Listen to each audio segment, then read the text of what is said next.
Bonjour, au micro Philippe Meyer, comme on disait jadis à la radio. Ce sera la 9e saison qui débutera le 7 septembre par un enregistrement public à l'école alsacienne auquel vous pouvez déjà vous inscrire.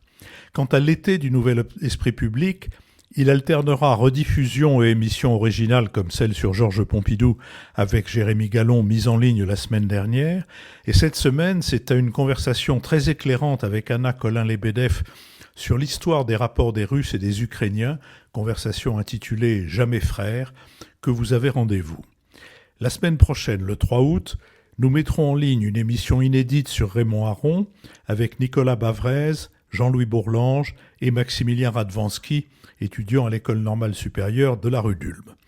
Le 10 août, nous vous proposerons de réentendre ou de découvrir l'émission sur la social-démocratie avec l'exemple du rocardisme, pour laquelle nous avions réuni l'ancien secrétaire général de la CFDT, Laurent Berger, le futur ministre des Finances, Éric Lombard, et l'historien Michel Vinocq.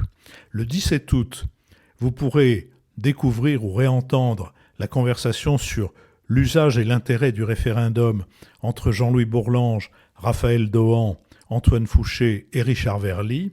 Et le 24 août, c'est autour de la question de la mer et des enjeux de la politique maritime qu'étaient réunis Cyril Coutançais, Nicolas Bavrez et Lionel Zinsou.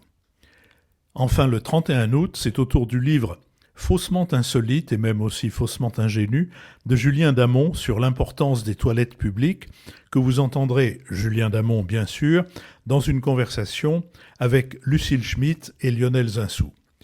Je vous souhaite un très bon été avec le Nouvel Esprit Public et je vous donne rendez-vous pour la 9e saison, le dimanche 7 septembre.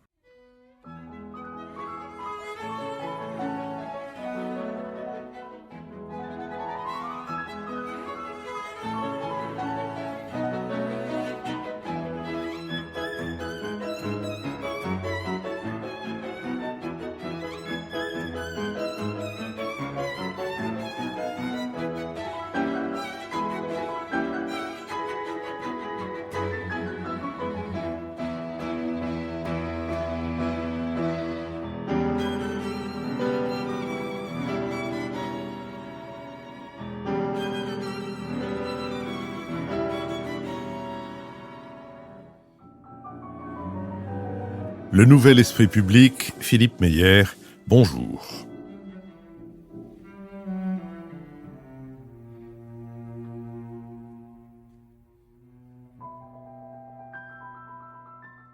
Bonjour, merci de nous avoir rejoints pour cette émission thématique qui sera consacrée au rapport entre les Ukrainiens et les Russes et entre les Russes et les Ukrainiens et qui nous donne le plaisir de recevoir Anna Colin-Lebedev. Anna Colin-Lebedev, bonjour. Bonjour. Et quand je dis nous, c'est donc Béatrice Gibelin, directrice de la revue Hérodote et fondatrice de l'Institut français de géopolitique. C'est Michaela Wiegel, correspondante à Paris de la Frankfurter Allgemeine Zeitung, et Marc-Olivier Padis, directeur des études de la Fondation Terra Nova. 6 mois après l'invasion russe en Ukraine, Anna Colin-Lebedev, chercheuse française d'origine soviétique, comme vous aimez à vous présenter, maîtresse de conférences à l'Université Paris-Nanterre et spécialiste des sociétés post-soviétiques, dans votre ouvrage « Jamais frères », avec un point d'interrogation, c'est important, « Ukraine et Russie, une tragédie post-soviétique », vous vous attachez à déconstruire le mythe des frères slaves.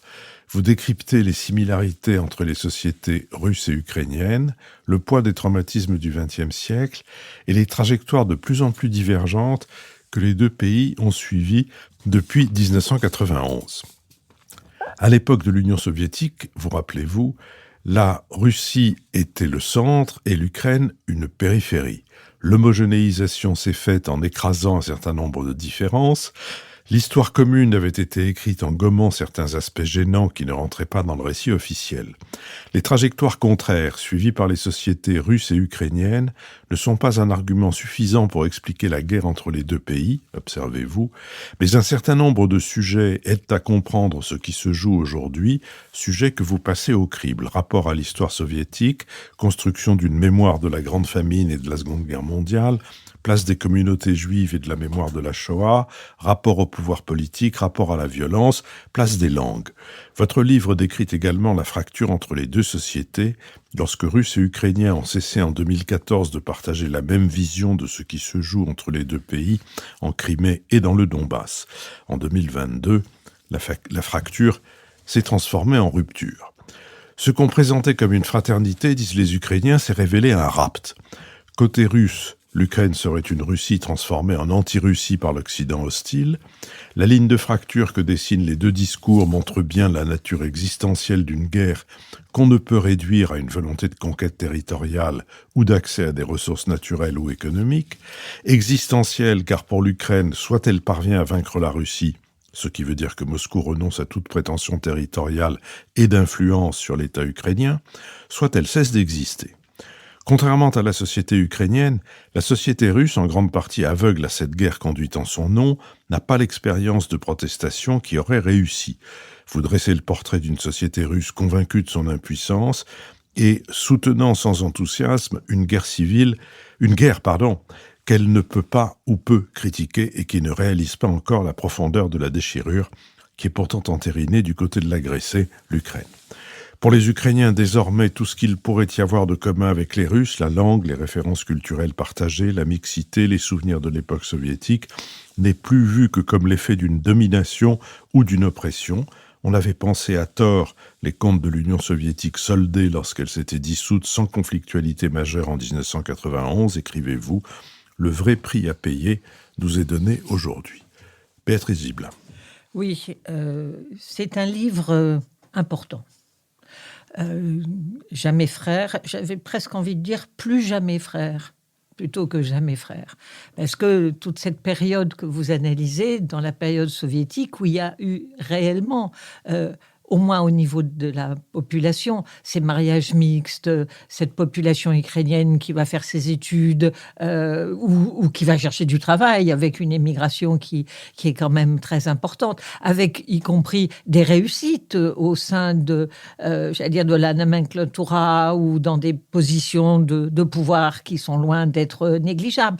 Donc, on pouvait avoir l'impression qu'il y avait véritablement une sorte de terreau commun qui s'était fait au cours de ces années soviétiques. Et ce que je trouve remarquable dans votre ouvrage, c'est la finesse avec laquelle vous étudiez les représentations qui a eu tant du côté russe, là j'enlève le terme soviétique, tant du côté russe qu'il y a pu avoir du côté ukrainien. Et vous revenez sur des périodes qui ont été des périodes très douloureuses et qu'on a eu tendance à mettre sous le tapis d'un côté comme de l'autre. Et il y a vraiment une première, cette double représentation dans le cadre, et qui existe déjà à la période soviétique, la représentation côté russe, qu'au fond, Kiev, c'est l'origine même, c'est le berceau.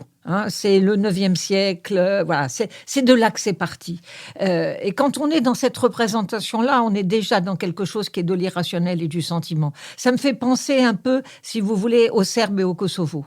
Qui était le lieu, le berceau de ce qui sera la Serbie. C'est au Kosovo que ça naît, donc on ne peut pas le lâcher. Cette représentation-là est importante. Et en même temps, cette représentation, au fond, que ces Ukrainiens sont des sous-Russes. Je le dis de façon un peu violente. Mais leur langue, c'est pas au fond une vraie langue. Ce qui est important, c'est la Russie, la civilisation russe, la langue russe. Et on parle même de petite Russie. Alors, c'est pas du tout les Russes qui les ont qualifiés de petite Russie. Je pense que ça vient beaucoup plus des orthodoxes qui ont qualifié cet ensemble-là de petite Russie. Donc, il faut pas y projeter cette représentation négative. Mais cette double représentation que nous avons, d'une certaine façon, nous, en Occident, intégrée. Moi, je reconnais que l'image qu'on avait des Ukrainiens n'était pas du tout une image véritablement positive. On était aussi, nous, victimes d'un certain discours dominant. Et je voudrais que vous reveniez sur ce rôle de cette double représentation qui nous a marqués. Anna Colin-Lebedev. Alors, c'est vrai que je dirais que c'est compliqué. Ce qui a été compliqué dans l'écriture de ce livre, c'est justement de rendre sa juste part au mélange, à l'hybridité, à la proximité, à des choses partagées, à effectivement des parcours professionnels, personnels, de carrière, qui ont amené des Russes à s'installer et avec succès, à s'intégrer sur les territoires ukrainiens et qui ont amené les Ukrainiens à être à des postes de pouvoir à Moscou. Donc, rendre un compte juste, en fait, de ce commun qui existait véritablement et qui a été créé. Et en même temps, de reconnaître que dans ce commun, il y a une part d'écrasement et il y a une part de domination. Et que cette part, en fait, alors, a eu une importance dans les années 1990 et 2000, lorsque l'Ukraine indépendante cherche aussi à s'interroger sur qu'est-ce qui fait qu'on est une nation, qu'est-ce qui fait que notre histoire est spécifique, et ça fait remonter à la surface, en réalité, non seulement ce qu'il y avait de commun, mais ce qu'il y a pu y avoir d'objectivement différent dans l'histoire commune, ce qu'il y a pu y avoir d'oppresseurs dans la manière dont Moscou a traité Kiev. Et je dirais, voilà, il y avait un véritable besoin de se détacher de la tutelle aussi pour pouvoir se concevoir comme un État indépendant et comme une société.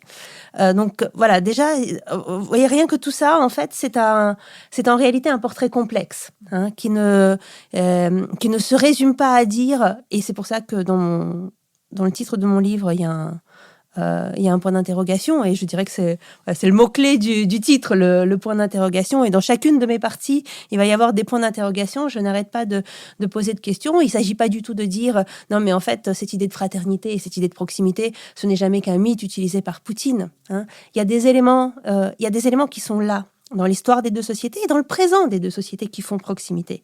Mais en même temps, eh bien, il faut voir, en fait, à la fois en quoi est-ce que la différence compte, et elle compte véritablement, et elle compte d'autant plus qu'elle est niée de l'autre côté, du côté russe. Je dirais que les divergences historiques, les dynamiques des relations entre Moscou et Kiev auraient pu être résolues quelque part d'une autre manière, auraient pu être résolues dans le débat, dans le désaccord. Ça a d'ailleurs... On a failli prendre ce chemin-là. Et en fait, à partir du moment où la proximité est devenue une arme de guerre, c'est à partir du moment où la proximité est devenue une arme de guerre, elle est devenue totalement insoutenable et insupportable. Et elle a commencé à être détruite. Et je dirais qu'aujourd'hui, vous voyez, le livre ne va pas très loin dans le déroulé de la guerre. Il a été écrit entre avril et juin de cette année. Et bien évidemment, j'avais conscience que dès sa sortie, il y a un certain nombre de choses qui auraient évolué. Mais cette logique de commun qui est déjà objectivement en train d'être détruite, c'est-à-dire que ce qui faisait la proximité entre les deux sociétés va faire de moins en moins proximité, eh bien, pour moi, ce n'est pas un effet de circonstances objectives. Ça n'avait pas forcément... Il fallait certainement à un moment donné que la prise de conscience des différences soit... Actée. Oui, actée et débattue et pacifiée. Mais je dirais, pour moi, l'idée centrale, c'est que ça n'avait pas à déboucher sur un conflit armé. C'est l'instrumentalisation, je dirais, de cette idée de fraternité qui a créé la guerre. Marc-Olivier Padis. Oui, dans votre interrogation sur comment comprendre cette divergence des deux pays, donc vous explorez ce qu'il y avait de commun, comme vous l'avez dit, et donc il y a une chose qui s'impose, c'est le monde soviétique. Et donc les deux pays faisaient partie du monde soviétique, et ce que j'aimerais que vous reveniez en fait sur la manière dont le statut des pays, des nationalités a évolué au sein du système soviétique. Parce que si j'ai bien compris, en fait, dans un premier temps, après la révolution de 1917, on a plutôt encouragé l'expression des singularités nationales, et notamment des langues nationales. Vous abordez le sujet en particulier à travers la langue, mais aussi on fait monter des élites.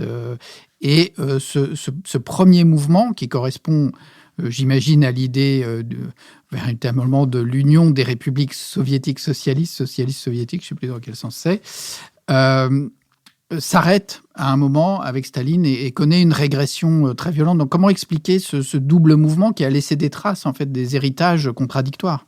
Anna Konan-Lebedev. Alors, c'est vrai qu'il y a effectivement cet élément-là, et puis il y a l'élément aussi que toute l'Ukraine n'a pas connu la même histoire soviétique. Donc peut-être on pourra revenir aussi là-dessus. Effectivement, cette histoire soviétique est, je ne dirais pas qu'elle est paradoxale, mais elle est successive avec des moments qui correspondent à des politiques complètement différentes, en fait, vis-à-vis des identités nationales et des nationalités.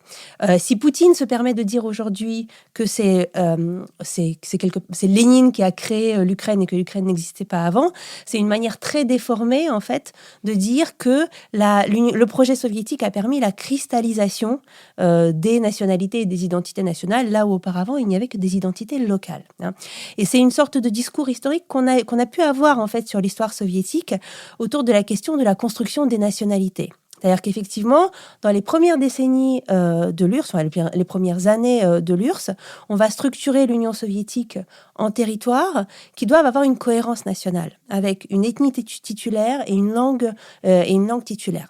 Alors, dans le cas de l'Ukraine, on va prendre l'ukrainien qui était une langue structurée, parlée, opprimée sous l'Empire russe, mais néanmoins extrêmement présente, et on va la déclarer langue de l'ethnie titulaire. Dans d'autres endroits de l'Union soviétique, comme par exemple en Asie centrale, ça va être beaucoup plus délicat et composite, c'est-à-dire qu'on va, je dirais, composer des langues à partir de différentes langues locales, en créant une grammaire, en uniformisant un alphabet, là où il n'y avait pas forcément une écriture en cyrillique, et aussi en regroupant différentes communautés sous des termes englobants, hein, kazakh, tadjik, ouzbek, etc. Donc en fait, il y a effectivement une espèce d'ingénierie des nationalités qui est pratiquée dans les années 20 par l'Union soviétique. Et cette ingénierie valorise les identités nationales et valorise notamment les langues nationales. Pourquoi ? Parce qu'il y a une conviction dans ces premières années que pour que le projet communiste s'implante, il faut qu'il parle aux populations dans leur propre langue. Et il faut que ce soit les locaux, en fait, qui communiquent avec les locaux dans leur propre langue. Donc, il va y avoir, par exemple, des pratiques de bilinguisme officiel mise en avant et valorisée. Hein. Les documents officiels devaient être, par exemple en Ukraine, en ukrainien et traduits systématiquement en russe. On valorise l'ukrainophonie chez les fonctionnaires. Les fonctionnaires ont l'obligation de parler ukrainien dans ces premières décennies, etc., etc. Sauf qu'en fait, l'ambiguïté qu'il y a dedans, c'est que les nationalités sont à la fois un atout pour l'implantation du projet soviétique, mais également une menace. Une menace parce que dans la pensée marxiste-léniniste, on associe nationalisme à bourgeoisie. Et donc, en fait, potentiellement, le nationalisme serait porteur d'un projet anti-soviétique. Et je dirais, par ailleurs, effectivement, il y a des contestations qui vont venir de groupes nationaux. Hein, et les contestations du projet soviétique en Ukraine sont assez importantes. Et donc, il va y avoir après cette première phase, je dirais, assez florissante pour les nationalités, les années suivantes, les décennies suivantes seront des décennies de russification. Alors, à la fois pour des raisons pratiques, parce qu'en fait, on se rend compte que la traduction dans toutes les langues du centre et de la périphérie, eh bien, ça ne tient pas. Hein, l'Union soviétique n'est pas capable de le tenir. Mais aussi parce que, en fait, le projet se transforme de plus en plus en un projet de création, non pas de peuples multiculturels, multiethniques, multinationales, mais d'un peuple soviétique qui serait l'émanation du peuple russe, qui parlerait russe, qui se référerait à la civilisation russe. Donc le russe va unifier dans l'école, où il va être obligatoire, il va unifier dans l'armée, hein, qui sera un facteur important de russification. Et derrière cela vont s'installer aussi des logiques d'oppression des cultures nationales et des langues nationales. Une question. La différence entre la langue russe et la langue ukrainienne, si on veut l'imager pour qu'on la saisisse mieux, est-ce que c'est comme l'allemand et l'alsacien, comme l'allemand et le hollandais, comme le portugais et l'espagnol ?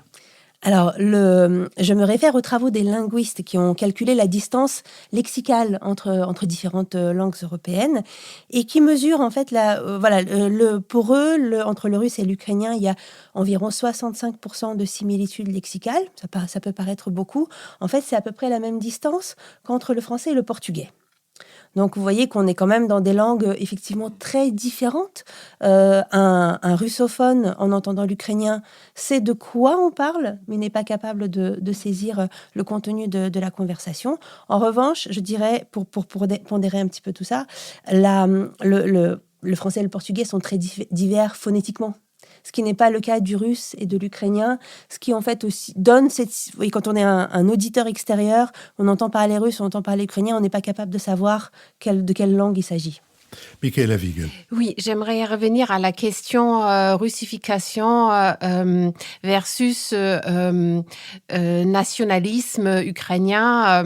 Et je pense qu'on a un moment clé pendant la Deuxième Guerre mondiale qui va influencer surtout les représentations à l'Occident. Vous le décrivez, vous dites c'est pas négligeable, il y a des faits historiques que des nationalistes, Banderas et compagnie, ont soutenu ou au moins été favorables à l'occupation nazie. Hitler qui avait comme projet un projet très colonial. En fait, l'Ukraine devait être le grenier à blé de l'Allemagne. Et ce qui me fascine, c'est que cette représentation, en quelque sorte, que l'Ukraine, c'était les charges aidantes du régime nazi, cette interprétation a survécu pendant très longtemps et n'a pas vraiment été combattue non plus par l'Union soviétique après. Anna Cohen-Lebedev. C'est une question qui devient, je dirais, d'autant plus importante qu'elle est utilisée par la Russie et par le discours politique et l'information russe pour créer une certaine image des Ukrainiens dès 2014.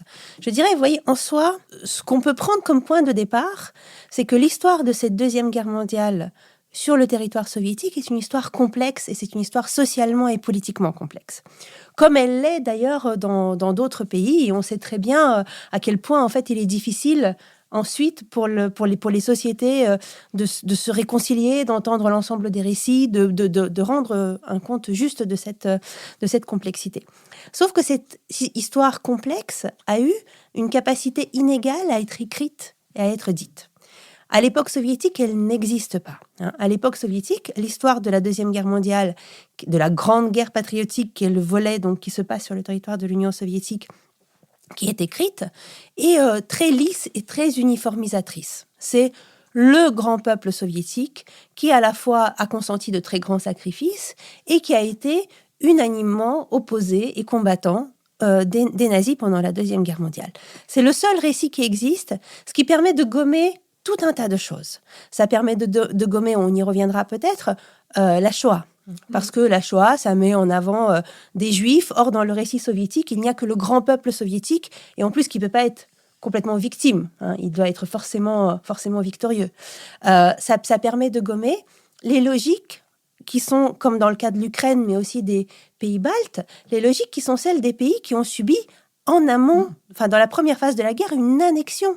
Et pour qui, donc, la question de qui est la puissance ennemie et qui est la puissance à laquelle se rattacher n'est pas si simple que ça, en réalité.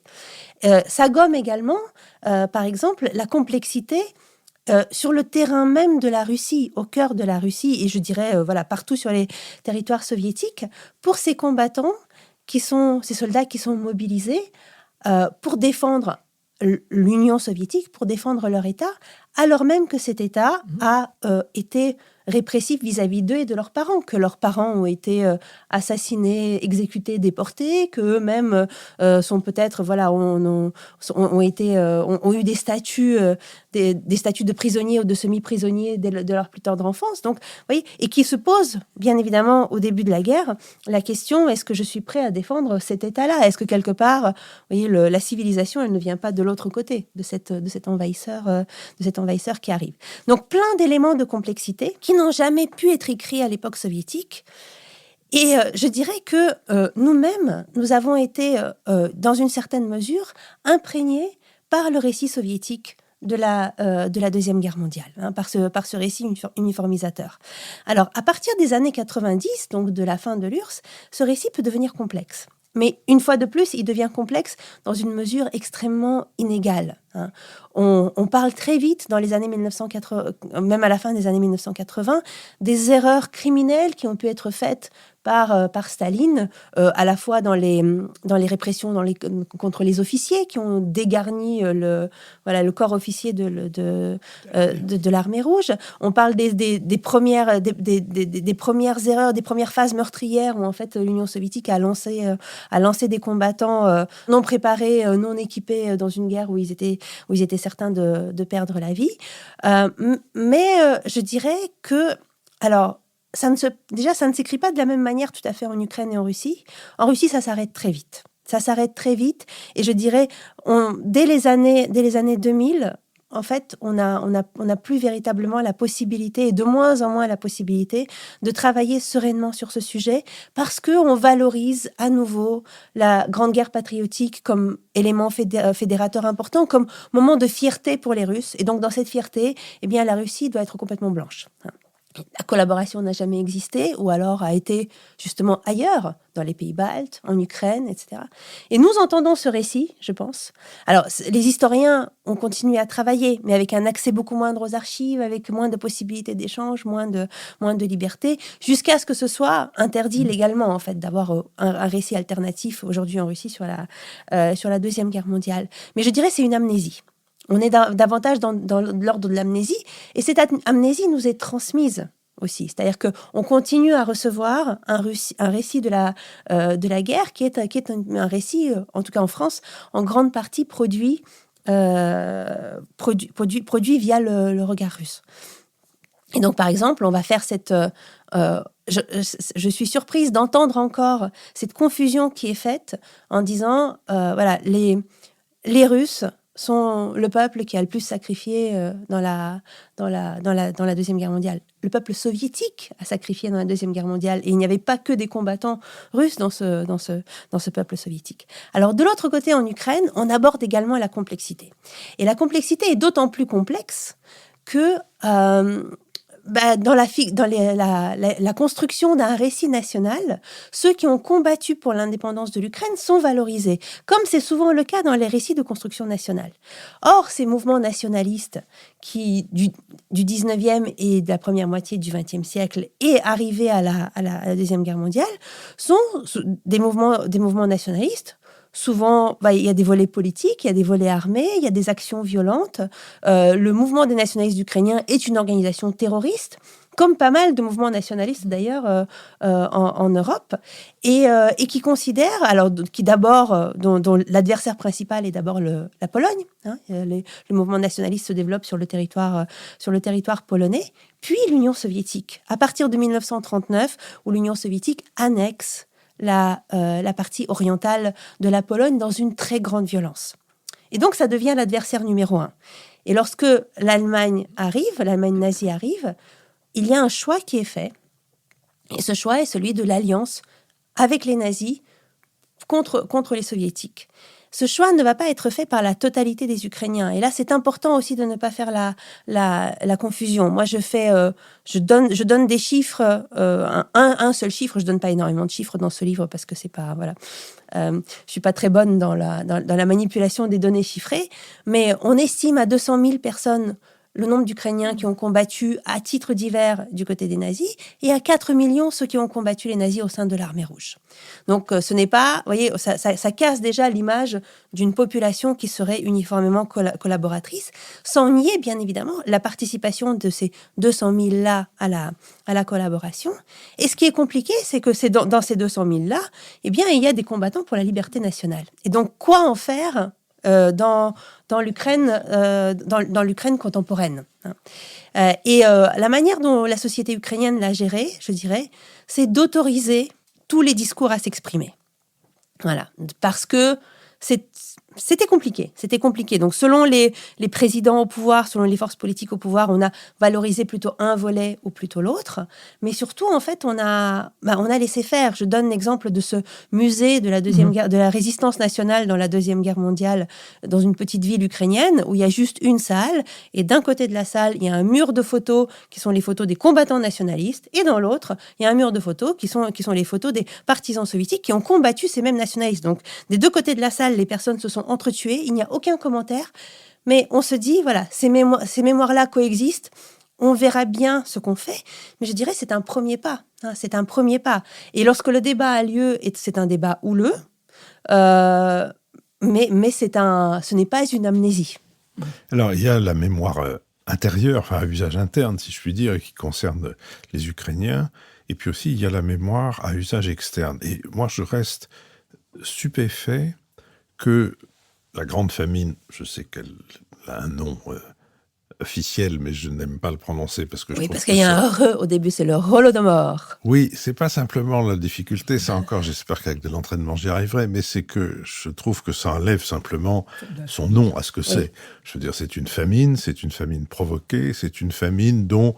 Alors, Robert Conquest, je pense que depuis, il y a eu des estimations plus fines dans son livre traduit en français sous le titre de Sanglante Moisson, qui était Harvest of Sorrow, en anglais, estime à 6 millions. Que ce soit 6, que ce soit 5 ou que ce soit 7, c'est une œuvre, si j'ose dire, c'est une destruction gigantesque, planifiée, atroce, et dont quoi a transpiré à l'étranger pendant et après ?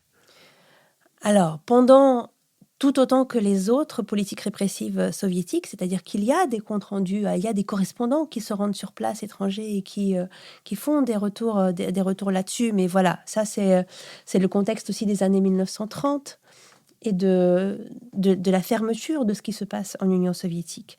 Alors après c'est une vraie question. Et je dirais même aujourd'hui, en termes de place de cette famine dans la mémoire collective, la mémoire collective de ceux qui ont été les citoyens soviétiques pose question. Parce que c'est effectivement ça fait partie des opérations répressives les plus meurtrières et planifiées et les plus cruelles. Et absolument cruelles, oui, et les plus cruelles du pouvoir soviétique. Donc il s'agissait... Pour le dire en deux mots, autour de... Voilà, ça se concentre sur les années 1932-1933. Il s'agissait non seulement de confisquer aux paysans l'ensemble de leurs récoltes, bétail, réserves, mais aussi de les enfermer, en fait, les paysans jugés récalcitrants, les enfermer dans leur village et les laisser mourir de faim. Donc aujourd'hui, les estimations sont plutôt effectivement de l'ordre de 4 millions de... 4 millions de morts, c'est compliqué d'estimer parce qu'en fait, il y a différentes techniques d'estimation, mais c'est pas ça l'objet, effectivement. Les campagnes de masse, à l'époque stalinienne, les campagnes meurtrières de masse, ont existé vis-à-vis d'autres groupes de la population, et notamment, effectivement, de groupes ethniques. Si on pense, par exemple, à la Crimée, la déportation de l'ensemble des Tatars de Crimée, donc en 48 heures, la déportation de l'ensemble de la population tchétchène, la répression contre d'autres groupes nationaux, et notamment les Baltes, mais aussi les Allemands. Donc en fait, vous voyez, les répressions vis-à-vis des paysans dans leur ensemble, et d'autres groupes paysans, notamment dans la région de la Volga, notamment au Kazakhstan. Donc, vous voyez, la question, c'est de savoir qu'est-ce qu'il y a de différent, en fait, dans cette grande famine, dans cette longue liste des répressions de masse. Et c'est là-dessus que porte le débat, en réalité. Et vous voyez, la visibilité au pas de la grande famine est aussi à remettre en perspective de la visibilité ou de l'oubli des autres opérations répressives ou de leur importance dans l'imaginaire public. Donc en fait, les Ukrainiens vont dire... cette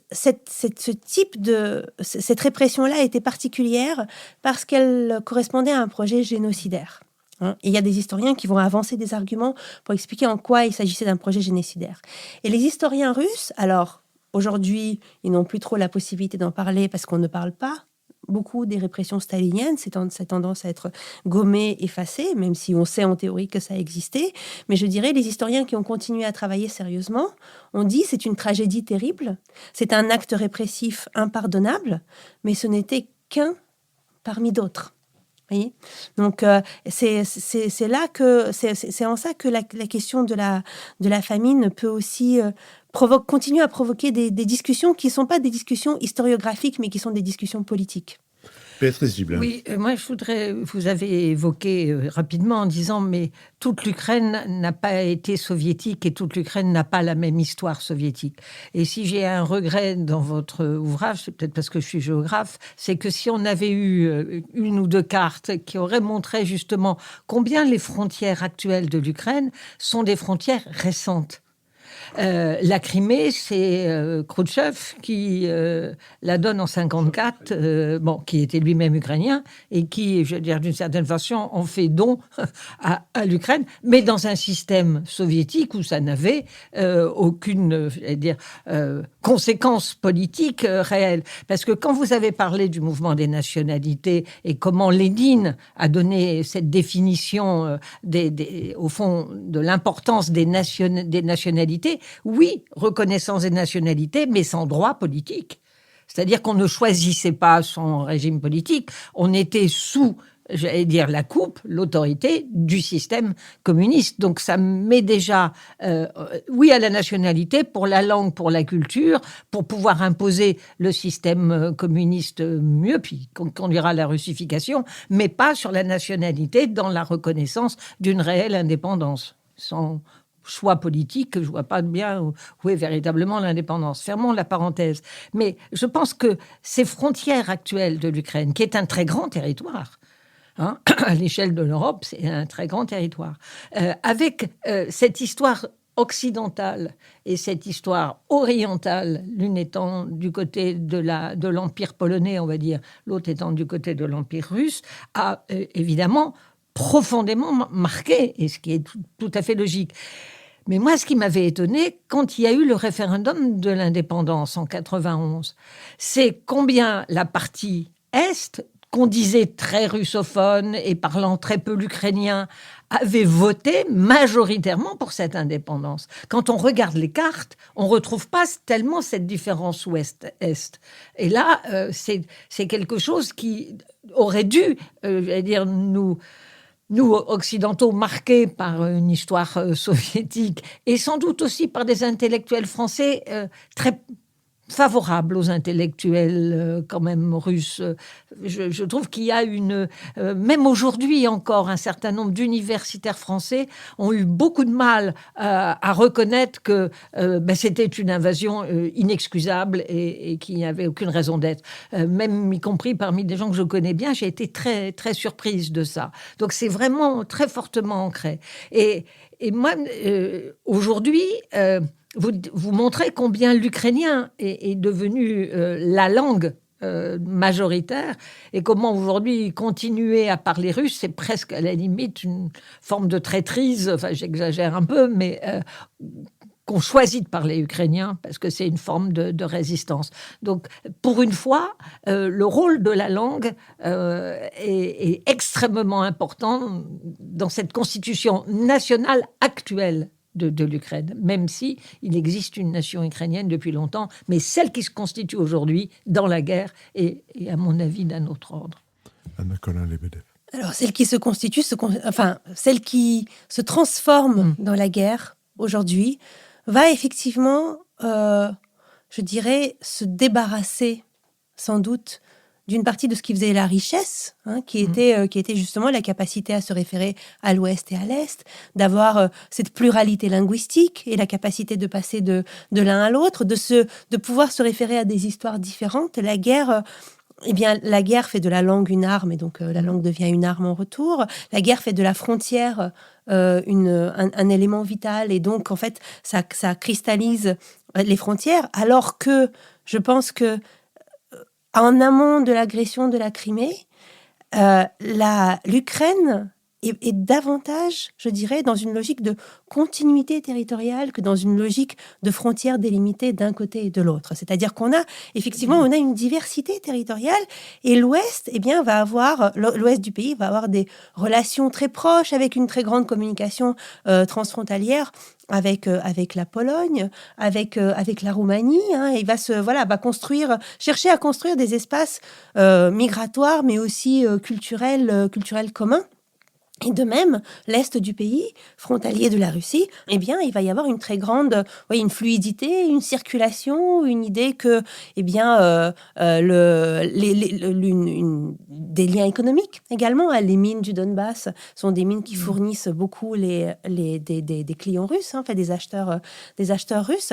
Donc on est, je dirais, la diversité de cette histoire a créé à la fois cette fluidité des frontières, mais en même temps, effectivement, la période soviétique a cristallisé des identifications. Et vous avez tout à fait raison de souligner que dans les référendums d'indépendance, les Ukrainiens votent à une très, très vaste majorité pour l'indépendance de leur pays. Il n'y a pas de différence entre l'Est et l'Ouest. La seule région qui va avoir un vote un petit peu différent, mais néanmoins majoritaire en faveur de l'indépendance dans le cadre de l'Ukraine, c'est la Crimée précisément.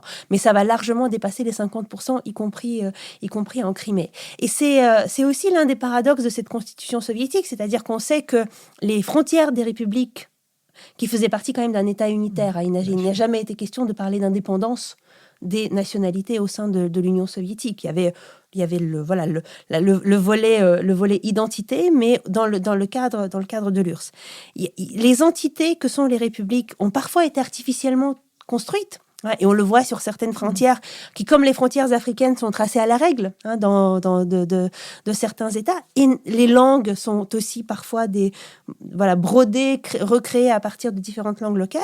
Néanmoins, une fois que l'indépendance est déclarée, les pays se reconnaissent, les sociétés se reconnaissent dans les frontières de leur État et dans les frontières de leur langue. Et ces langues se sont implantées. Donc il y a eu effectivement une nouvelle réalité sociale qui a été construite, et l'identité ukrainienne existait déjà avant, mais je dirais, elle ne pose pas question en 1991. Elle est bilingue, elle est plurielle, elle est avec des influences diverses, mais elle ne pose pas question. Et effectivement, à partir de 2014, il va y avoir d'autres choses qui vont être une autre manière de la consolider. Michaëla Wig. Oui, justement, dans votre livre, vous décrivez très bien la double rupture que représente Maïdan, c'est-à-dire cette volonté de penser à un destin européen et la répression très sanglante, et juste après, donc l'annexion de la Crimée. Et donc, je voulais vous demander, parce qu'on a un peu survolé la dimension antisémitisme et la mémoire de la Shoah. J'ai l'impression que 2014, ça marque aussi le début de la fin des mémorials en Russie, c'est-à-dire une interdiction quasiment de penser l'histoire et notamment l'antisémitisme russe. Mais aussi une volonté côté ukrainien, mais vous me corrigerez, de vraiment parler davantage et d'avoir, si je me trompe pas, c'est là où sont nés toutes les lieux de mémoire de la Shoah en Ukraine aussi. Et j'ai l'impression il y a comme une ruse de l'histoire, que ça soit aujourd'hui un président juif qui doit affronter ce conflit avec la Russie. Alain Cohen-Lebedev. Alors, je vais vous avouer quelque chose. J'ai ajouté ce chapitre sur la mémoire de la Shoah dans le livre pour une raison très particulière. Vous voyez, le livre est loin d'aborder tous les thèmes qui pourraient être intéressants pour parler de l'histoire de la Russie, enfin de l'histoire et du présent de la Russie et de l'Ukraine. Mais j'ai fait mes choix avec une double logique. D'une part, je me suis demandé quels sont les éléments clés, en fait, qui nous sont indispensables pour comprendre ce qui se passe aujourd'hui. Et d'autre part, je me suis dit, il y a quand même un certain nombre de thèmes qui sont des thèmes très sensibles pour le public occidental et notamment le public français, et sur lesquels il y a eu beaucoup de désinformation Voilà, d'incompréhension. Et je dirais la question de l'antisémitisme et de l'histoire et de la mémoire de la Shoah en fait clairement partie. Donc ce chapitre a une place dans le livre, non pas parce qu'il est central pour comprendre le Maïdan, la guerre, la rupture entre les deux sociétés, il ne l'est pas. Il ne l'est pas. Cet élément-là n'est pas du tout présent dans ce conflit armé. Mais il est central, à mon sens, pour déconstruire un certain nombre de clichés et de préjugés que nous avons sur les deux sociétés. La mémoire de la Shoah sur le territoire ukrainien, à partir de l'indépendance, n'a jamais été bridée. La difficulté est ailleurs. La difficulté, c'est que comme l'Ukraine a été le territoire où il y a eu le plus d'exécutions de juifs parmi les terrains de guerre, c'est l'un de ceux où la Shoah a été la plus meurtrière. Quand on est à l'ouest de l'Ukraine, eh bien, 80% des communautés juives, plus de 80% ont été exterminées, et c'était très largement peuplé par des communautés juives. Donc, en fait, la difficulté, c'est que la mémoire est là, les traces sont là, les bâtiments sont là, les synagogues, les yeshivas, les cimetières, mais il n'y a plus de juifs. Il n'y a plus de juifs pour différentes raisons. Alors parce que effectivement la Shoah est passée par là, mais aussi parce que les juifs ont massivement émigré de l'Union soviétique. Donc on a ceux qui avaient survécu dans les années 70 étaient partis, et en 1991 sont partis également. Et donc en fait et c'est le cas en Biélorussie également, on est sur des territoires où les lieux de mémoire sont là, mais il n'y a plus personne pour se souvenir. Il n'y a plus personne pour se souvenir, et puis on est dans des années de grandes difficultés économiques, et on est dans des années où il faut aller de l'avant, il faut construire. Et moi, je me rappelle avoir eu une conversation avec un collègue historien ukrainien. On était à l'ouest de l'Ukraine, sur un campus magnifique de l'université d'Ostro, qui est une petite ville qui a eu une très riche histoire, mais qui aujourd'hui est une petite ville ukrainienne. Et il me montre le stade du campus, et il me dit, ça, c'est sur le territoire de l'ancien cimetière. En l'occurrence, c'était l'ancien cimetière polonais. Et il sentait le recul, en fait, chez nous, les collègues venant de l'Ouest, par rapport à ça, un stade sur un cimetière. Et il a eu cette phrase qui m'a beaucoup marquée. Il a dit, écoute, et ça rejoint un peu, par exemple, ce que dit Timothy Snyder dans son livre Bloodlands, en Ukraine, tout est un lieu de massacre. La totalité du territoire est un lieu de massacre terrible. Comment est-ce qu'on vit si on mémorialise tout ? Oui. Si on mémorialise la synagogue, que personne n'est là pour la fréquenter, voyez. Si on mémorialise la yeshiva, si on mémorialise le cimetière, eh bien la ville n'a plus de lieu de vie. Ça devient uniquement des lieux de mort. Et donc je pense qu'en Ukraine, on a dû se confronter aussi à ça. Et ça a été compliqué, mais ce n'était pas de l'occultation, et le niveau d'antisémitisme en Ukraine est extrêmement bas. Ça a été, voyez, la résolution de cette question-là. Et tout en vous disant qu'il ne faut pas tout mémorialiser, votre collègue avait éprouvé le besoin de dire ce que vous ne pouviez pas deviner, que ce stade était construit sur un cimetière. Marc-Olivier Padis. Oui, vous avez dit que vous avez dû faire des choix dans votre livre. Et c'est pour le plaisir du lecteur que vous soyez donné cette mission d'écrire ce livre très rapidement dans le contexte du déclenchement de l'agression russe. Et justement, je voudrais vous interroger, moi, sur l'orthodoxie. Parce que quand on regarde de loin, quand on connaît mal, on se dit, tout ça, c'est le monde orthodoxe, donc ils doivent s'entendre, c'est la même religion, etc. Moi, je suis allé à Kiev à plusieurs occasions autour des années 2013-2014, donc autour du Maïdan, un peu avant, un peu après.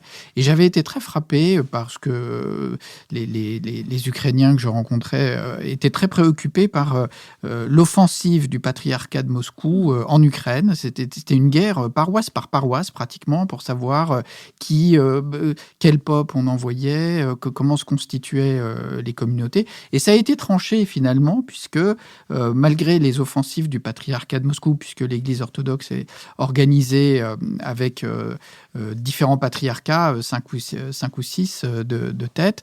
Finalement, l'Église ukrainienne s'est séparée du patriarcat de Moscou, et c'était, en termes de soft power, si on peut dire, un échec majeur quand même de Moscou, qui avait quand même beaucoup misé sur cette offensive idéologico-religieuse, disons.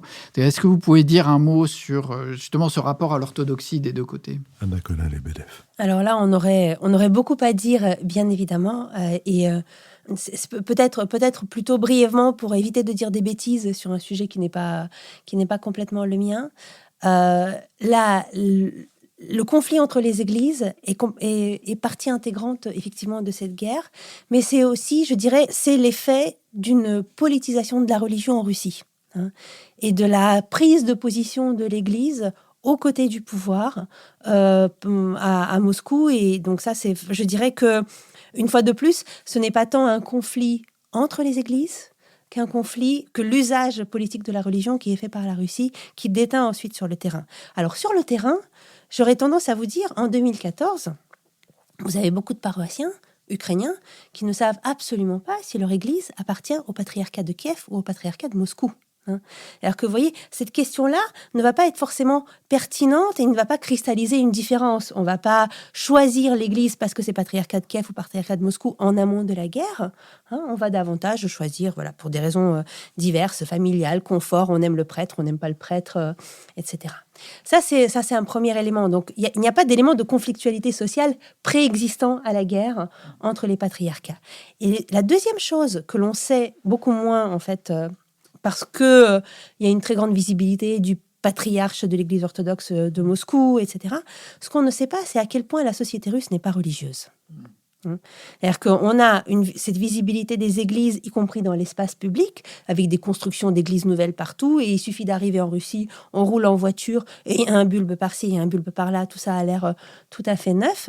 En réalité, la pratique religieuse est extrêmement faible. C'est un pays qui vit de manière laïque et qui va se déclarer orthodoxe. Vous avez 80% des Russes aujourd'hui qui, quand on leur pose la question « Quelle est votre affiliation des religieux avez-vous une affiliation religieuse et laquelle est-elle ?»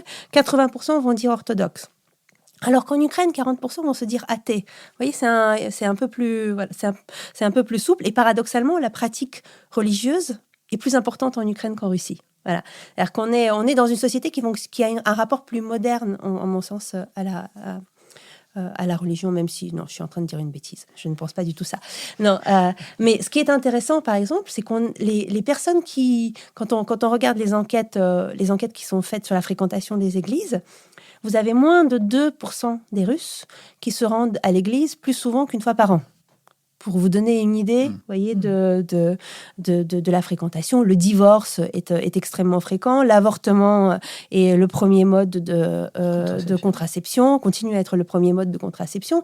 Donc, il y a un vrai décalage entre le fait de se déclarer religieux, d'accrocher une icône dans sa voiture par superstition, et l'impact réel de l'Église sur la vie sociale et de la société. Donc, l'Église est un acteur politique, mais très peu un acteur social en Russie.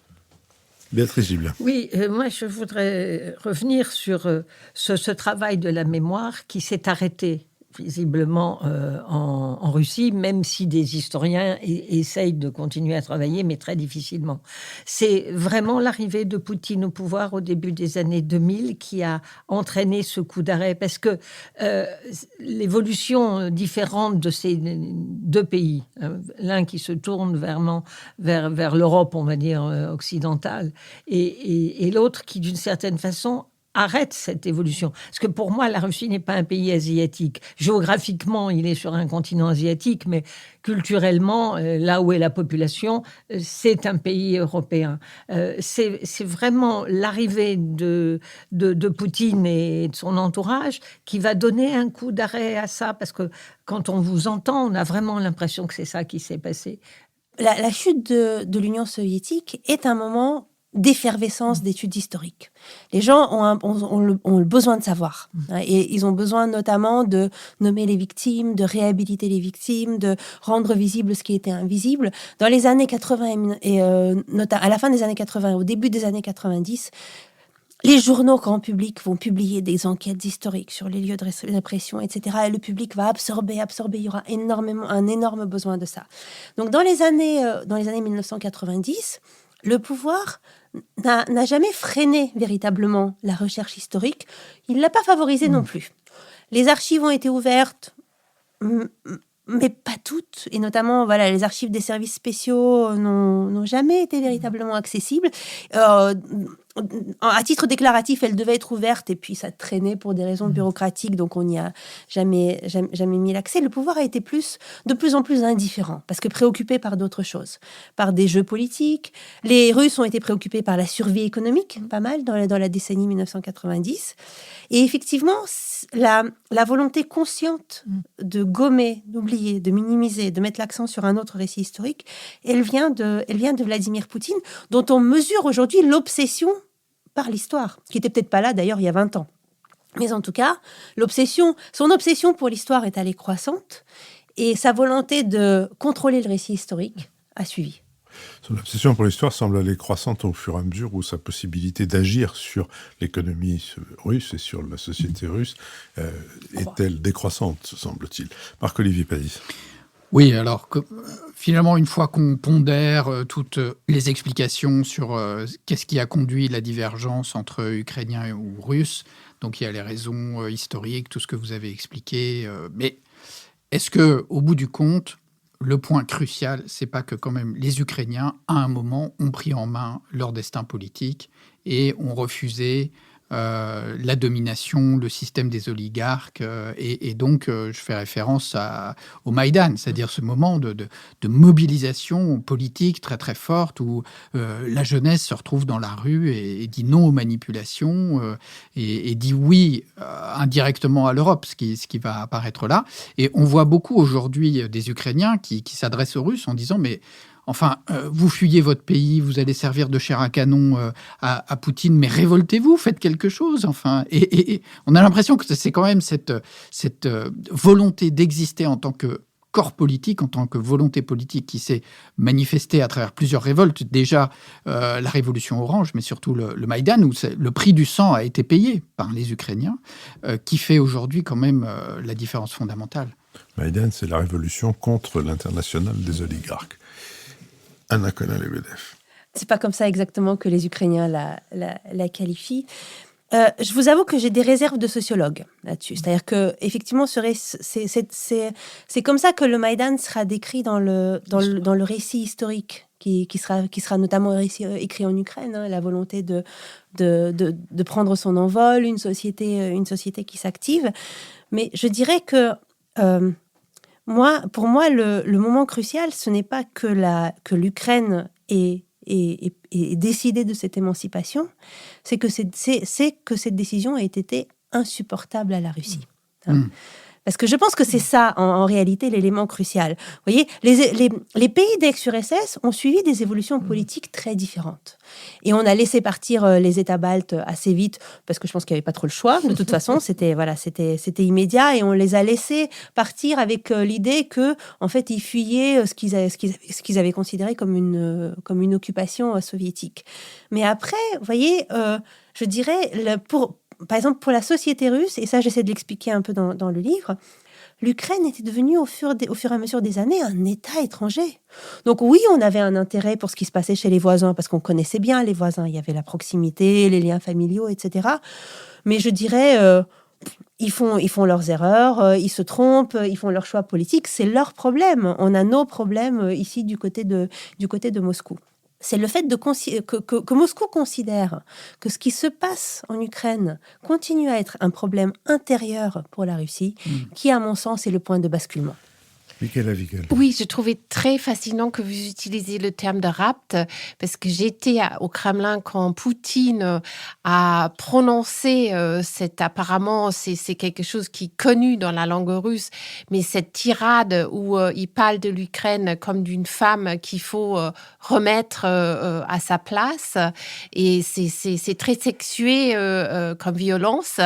Et je trouve fascinant que vous dites aussi que c'était plus le fait que ça soit insupportable, cette émancipation à Poutine, qui a déclenché en quelque sorte ce conflit.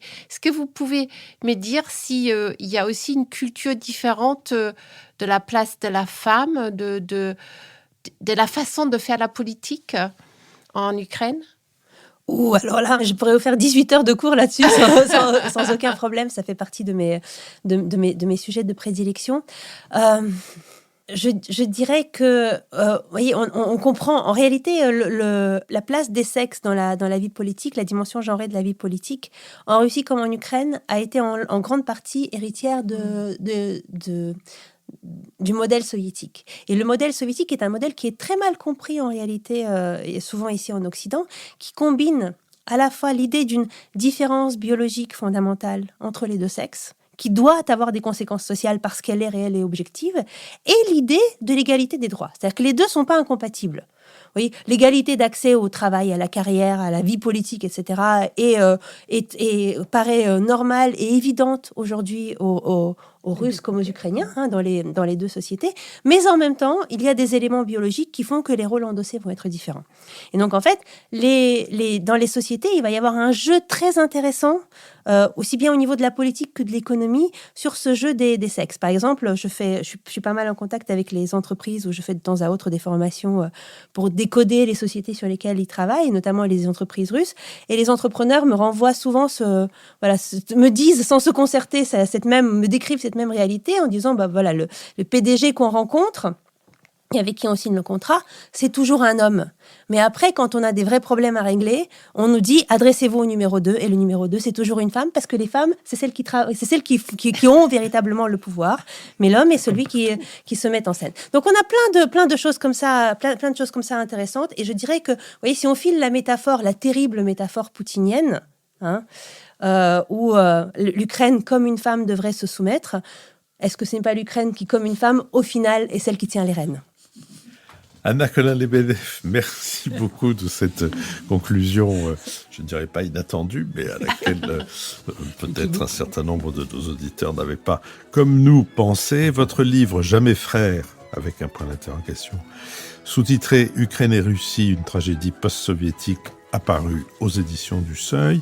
Je signale aussi que vous animez, je ne sais pas si on dit ça comme ça, mais vous animez sur Twitter un post qui est très fourni et qui souvent donne des indications, soit de bibliographie, soit d'aller voir d'autres articles, etc., et auxquels personnellement je me réfère volontiers souvent et avec le plus grand profit. Merci à Sophie Jacquin, avec qui cette émission a été préparée, à Benoît Carré qui va en assurer le compte-rendu analytique, le compendium, et puis merci à l'arrière-boutique où cette émission a été enregistrée et à Nouvelles Écoutes que cette émission produit. Rendez-vous dimanche prochain.